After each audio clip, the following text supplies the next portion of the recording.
আচ্ছা, আপনার যে ক্যান্সার ধরা হওয়ার পরে আপনি যে চিকিৎসা করেছিলেন অ্যালোপ্যাথিকে, আপনার কত টাকা চিকিৎসা খরচ হয়েছিল?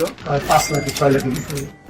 বিশেষ করে আমার সাথে MBBS doctor, DSMS doctor, BSMS ডাক্তাররা আছেন গণস্বাস্থ্য অভিনেতা, এবং আমরা সবাই সহযোদ্ধা হিসাবে নিয়ে কাজ করে আমরা যে সফলতা পেয়েছি তার একটু প্রমাণ আপনাদের সামনে তুলে ধরছি।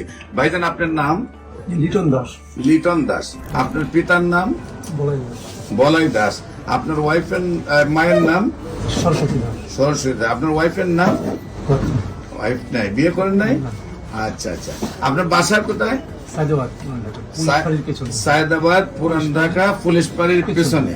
কিভাবে কোথায় চিকিৎসায় যান, কিভাবে চিকিৎসা আপনার এই রোগ ধরা পড়ে, এবং কোথায় কোথায় চিকিৎসা করেছেন, এবং কিভাবে সুস্থ হয়েছেন একটু দেশবাসীর উদ্দেশ্যে বলেন।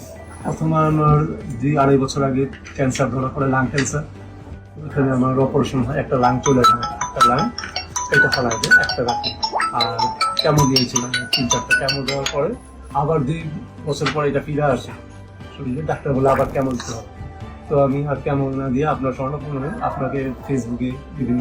আপনি প্রথম যখন ডাক্তারের কাছে গেছেন, যাওয়ার পরে ধরা পড়ছে আপনার ক্যান্সার হয়েছে।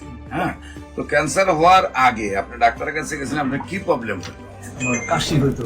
কাশি হইতো। কাশি হইতো আর শুকায় যাবে। পর্যাপ্ত পরিমাণে কাশি হইতো। তারপরে ডাক্তার দ্বারা গেছেন, ডাক্তার দ্বারা যাওয়ার পরে দেখা গেল আপনার লাং ক্যান্সার।